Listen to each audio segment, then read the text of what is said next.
UP चुनाव के लिए 175 से ज्यादा सीटों पे बीजेपी के उम्मीदवारों के नाम तय। आज बीजेपी जारी कर सकती है अपनी पहली लिस्ट।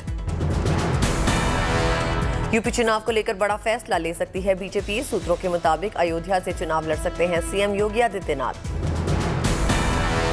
आज समाजवादी पार्टी पहले और दूसरे चरण के चुनावों के लिए जारी कर सकती है उम्मीदवारों की लिस्ट। बैठक में शिवपाल यादव भी रहे मौजूद। सपा ने अपनी पहली सीट की भी की घोषणा। अनूप शहर से एनसीपी नेता के शर्मा को टिकट।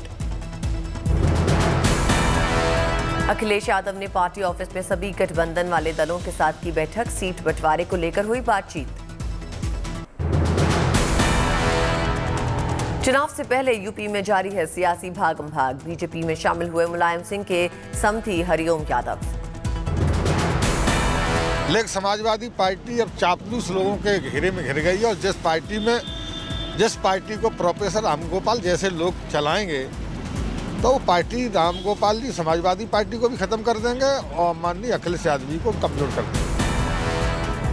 हरिओम यादव के बीजेपी में शामिल होने के बाद फिरोजाबाद में जश्न। समर्थकों ने बांटी मिठाई। समाजवादी पार्टी के पूर्व विधायक धर्मपाल सिंह भी बीजेपी में शामिल। कांग्रेस के विधायक नरेश सैनी ने भी थामा बीजेपी का हाथ। चुनाव से पहले यूपी की राजनीति में उथल-पुथल। अखिलेश यादव के साथ चले कांग्रेस के नेता इमरान मसूद। स्वामी प्रसाद मौर्य के बाद यूपी में बीजेपी को एक और झटका। दारा सिंह चौहान ने मंत्री पद से दिया इस्तीफा। एक तरफा निर्णय लिया था भारतीय जनता पार्टी की सरकार बनाने के लिए कि शायद आने वाले दिन में हमें न्याय और सम्मान मिलेगा, लेकिन 5 साल तक अपने सम्मान, पहचान और न्याय के लिए तड़पते रहे। स्वामी प्रसाद मौर्य ने मीडिया से की खास बातचीत। बोले 14 जनवरी को आगे की रणनीति का करूंगा खुलासा। आज मैं भारतीय जनता पार्टी अगर छोड़ा हूं तो जिस तरीके से मेरे छोड़ने के बाद आज बहुजन समाज पार्टी खत्म हो गई, उसी प्रकार से मेरे छोड़ने के बाद भारतीय जनता पार्टी का बनवास भी तय हो जाएगा। हाजिर न होने पर स्वामी प्रसाद मौर्य के खिलाफ कोर्ट ने जारी किया गिरफ्तारी वारंट। 2014 में देवी देवताओं पे अभद्र टिप्पणी का है मामला। स्वामी प्रसाद मौर्य के इस्तीफे पे केंद्रीय मंत्री मुख्तार अब्बास नकवी की प्रतिक्रिया। बोले ये तो होता ही रहता है। ये परिश्रम और परिणामों की पार्टी है, पालने की पार्टी नहीं है। इसलिए वो उसमें भगदड़ होगी, पार्टी टूटेगी, बिखरेगी, ये कभी आप सोच भी नहीं सकते। बिल्कुल। बीजेपी के भदोही से विधायक रविंद्र नाथ त्रिपाठी के इस्तीफे का पत्र हुआ वायरल। विधायक ने पार्टी छोड़ने की बात से किया इनकार। विनय शाक्य को बंधक बनाने की खबर पे यूपी पुलिस का बयान। इटावा में मां के साथ मौजूद है विधायक। बेटी का आरोप निराधार। विनय शाक्य ने स्वामी प्रसाद मौर्य के साथ जाने पर सहमति जताई। अपहरण किए जाने की बात का खंडन। बीजेपी ऑफिस में गृह मंत्री अमित शाह से मिले निषाद पार्टी के अध्यक्ष संजय निषाद। केंद्रीय राज्य मंत्री अनुप्रिया पटेल भी शाह से मिली। विधायक ब्रजेश प्रजापति का बयान। स्वामी प्रसाद मौर्य हमारे नेता हैं, जिस पार्टी में जाएंगे हम उसी में जाएंगे। सुप्रीम कोर्ट ने आने वाली धर्म संसद पर नहीं लगाई रोक। याचिकाकर्ता ने की थी यूपी चुनाव के दौरान होने वाली धर्म संसदों पर रोक लगाने की अपील। 10 दिन बाद इस मामले पर अगली सुनवाई। 23 जनवरी को अलीगढ़ में है अगली धर्म संसद। कालीचरण को वर्धा कोर्ट ने 14 दिन की न्यायिक हिरासत में भेजा। कालीचरण ने महात्मा गांधी के बारे में कहे थे अपशब्द। पंजाब के दौरे पर अरविंद केजरीवाल। 10 सूत्रीय एजेंडे का किया ऐलान। बेरोजगारी, भ्रष्टाचार और किसानों के लिए कई वादे। 18 से ऊपर की महिलाओं को हर महीने 1000 रुपए देने का वादा। हर 18 साल से ऊपर की महिला को हजार रुपए उसके अकाउंट में, बैंक अकाउंट में हर महीने डाले जाएंगे। दौरे से पहले केजरीवाल का बयान। अगले हफ्ते पंजाब के मुख्यमंत्री के चेहरे का ऐलान। केजरीवाल पर कांग्रेस का जोरदार पलटवार। सिद्धू बोले गिरगिट से भी ज्यादा तेजी से रंग बदलते हैं दिल्ली के सीएम। पीएम की सुरक्षा में चूक को लेकर इंडिया टुडे ग्रुप के स्टिंग ऑपरेशन पे सियासी संग्राम। बीजेपी ने कांग्रेस से मांगा जवाब। जानबूझकर प्रधानमंत्री को एक असुरक्षित माहौल में रखा,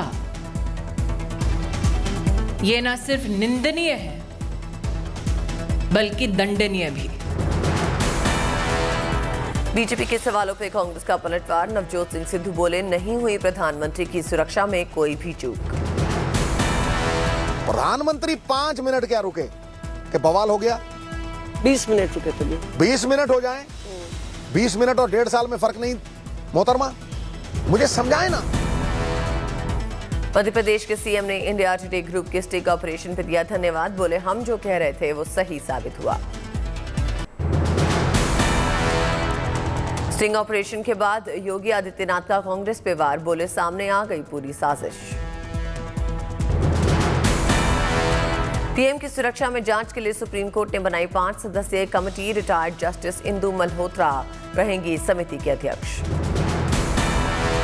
2 दिन के पंजाब दौरे पे हैं अरविंद केजरीवाल। उठाया पीएम की सुरक्षा का मुद्दा।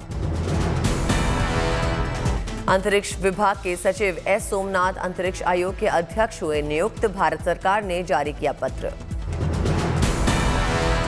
कोवैक्सीन को लेकर भारत बायोटेक का बड़ा बयान। कहा, कोरोना के ओमिक्रॉन और डेल्टा वेरिएंट को निष्क्रिय कर देती है कोवैक्सीन की बूस्टर डोज।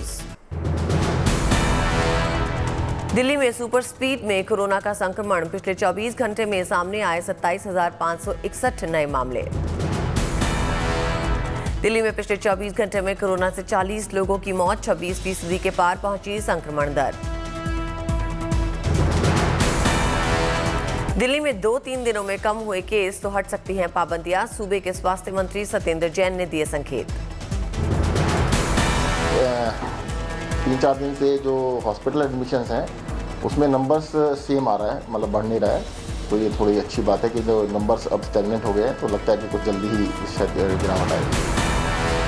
देश की आर्थिक राजधानी में जारी है कोरोना का कहर। मुंबई में पिछले 24 घंटे में सामने आए 16,420 नए मरीज। स्वास्थ्य मंत्रालय की कोरोना मरीजों के लिए नई गाइडलाइंस। कहा, माइल्ड केसों में भी 7 दिनों के बाद ही मिले डिस्चार्ज। महाराष्ट्र में एक दिन में सामने आए कोरोना के 46,000 नए मरीज। सरकार का दावा, गंभीर नहीं है 86% मामले।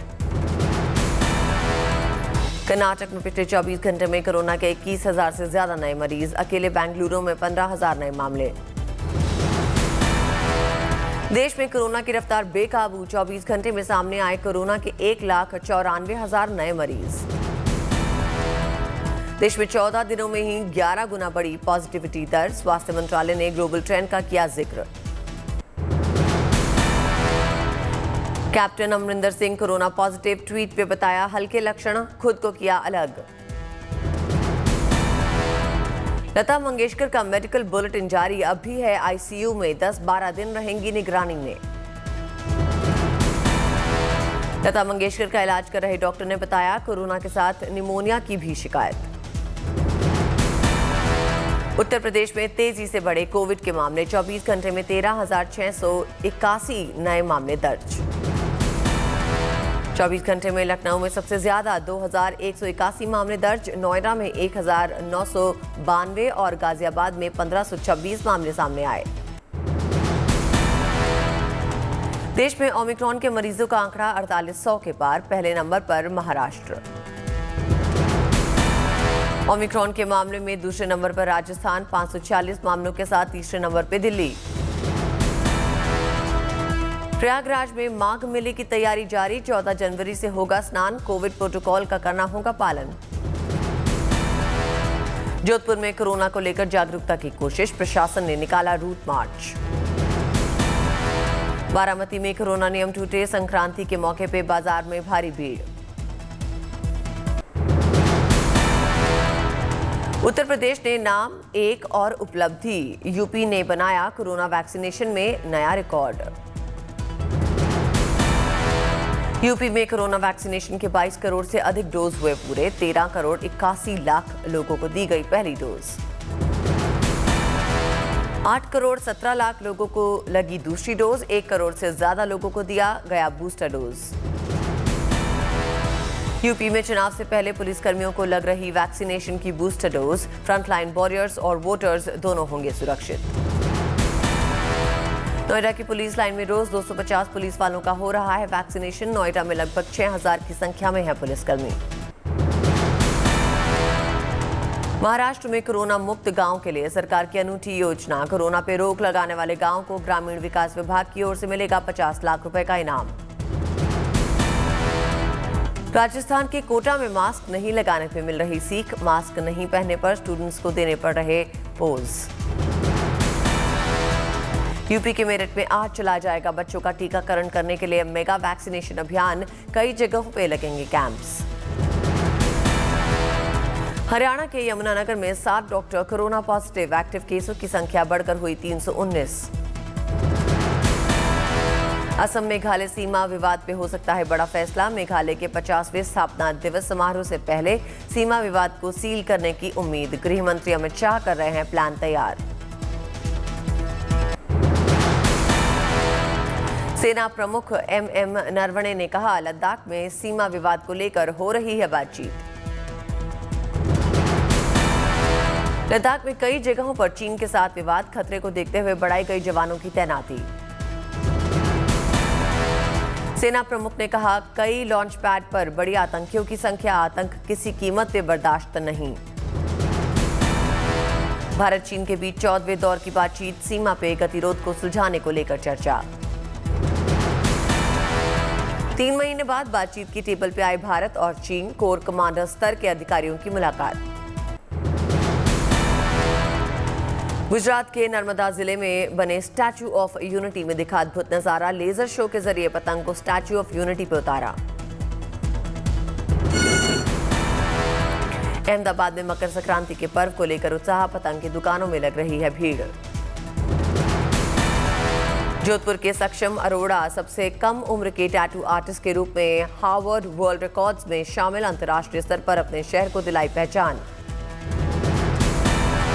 टोक्यो ओलंपिक में मेडल दिलाने वाली लवलीना बेरगोहेन की असम पुलिस में बनी DSP। लवलीना ने टोक्यो ओलंपिक्स में मुक्केबाजी में जीता था कांसा। मानवता की मिसाल पेश कर रही है आगरमालवा की पुलिस। लावारिस गायों के लिए कर रही है चारों ओर ठंड से बचने का इंतजाम। शुरू हो गया गंगा सागर मेला। कोलकाता के बाबू घाट से पश्चिम बंगाल की CM ममता बनर्जी ने किया उद्घाटन। केप टाउन टेस्ट में मजबूत स्थिति में टीम इंडिया। खेल खत्म होने तक भारत के 2 विकेट खोकर बनाए 57 रन। टीम इंडिया के पास कुल 70 रनों की बढ़त। केप टाउन टेस्ट के दूसरे दिन भारतीय गेंदबाजों ने दिखाया दम। जसप्रीत बुमराह ने झटके 5 विकेट। उमेश यादव और मोहम्मद शामी को 2-2 विकेट। शुरुआती झटकों से उबर नहीं पाए साउथ अफ्रीकी बल्लेबाज। कीगन पीटरसन ने सबसे ज्यादा 72 रन बनाए। साउथ अफ्रीका के लिए वनडे टीम में शामिल हुए जयंत यादव और नवदीप सैनी। बाहर हुए चोटिल सिराज। 26 साल बाद फिर से भारतीय सड़कों पर उतरेगी क्लासिक बाइक यजती। 13 जनवरी को महिंद्रा एंड महिंद्रा करेगी लॉन्च। 2025 तक $5 ट्रिलियन की इकोनॉमी बनने के भारत के लक्ष्य में 4 से 5 साल तक की देरी हो सकती है। EY की रिपोर्ट में जताई गई है आशंका। चीनी स्मार्टफोन कंपनियों Xiaomi और Vivo ने भारतीय ग्राहकों से कमाए 1 लाख करोड़, लेकिन टैक्स डिपार्टमेंट को नहीं दिया एक भी रुपया। वर्ल्ड बैंक ने भारत की विकास दर का अनुमान 8.3% पे बरकरार रखा। 2022 के लिए वैश्विक विकास दर का अनुमान घटाकर 4.1% किया। देश में निवेश को बढ़ावा देने के लिए चीनी कंपनियों को रियायतें दे सकती है सरकार। 10% से कम मालिकाना हक वाली कंपनियों को आसानी से मिलेगी मंजूरी। फ्रांस में मंगलवार को कोरोना संक्रमितों के मामले ने तोड़े सारे रिकॉर्ड। 24 घंटे में दर्ज हुए 3,67,000 का संक्रमण के नए केसेस। फ्रांस के अस्पतालों में बढ़ते मरीजों को लेकर फूटा स्वास्थ्य कर्मियों का गुस्सा। राजधानी पेरिस में विरोध मार्च निकालकर प्रदर्शन। इटली की राजधानी रोम में अस्पतालों में भर्ती होने वाले बच्चों की संख्या में 3 गुना बढ़ोतरी। वैक्सीन ले चुके बच्चों को हल्के लक्षण। EU की ड्रग रेगुलेटर एजेंसी ने कोरोना वैक्सीन की चौथी डोज पर जताई आपत्ति। कहा बार बार हो सकता है जोखिम से भरा। इजराइल के प्रधानमंत्री नेफ्टाली बेनेट ने लॉकडाउन से किया इनकार, लोगों से की बूस्टर डोज लेने की अपील। कोरोना की तीसरी लहर से चरमराई पेरू की स्वास्थ्य सेवाएं, अस्पतालों में भर्ती के लिए मरीजों को करना पड़ा है लंबा इंतजार। इटली में घूसखोर नर्स गिरफ्तार, 18,000 यूरो लेकर बिना वैक्सीन लगाए ही 50 लोगों को बांट दिया सर्टिफिकेट। एटलांटा के दौर पर पहुंचे अमेरिकी राष्ट्रपति जो बाइडेन और उपराष्ट्रपति Kamala Harris, Martin Luther King junior के स्मारक का किया दौरा। कोरोना के बढ़ते संक्रमण को देखते हुए बीजिंग विंटर ओलंपिक्स के लिए हाईटेक इंतजाम, रोबोट परोसेंगे खिलाड़ियों को खाना। कोरोना के बीच स्प्रिंग फेस्टिवल के लिए गुजार हुए चीन के बाजार, जमकर खरीदारी कर रहे हैं लोग।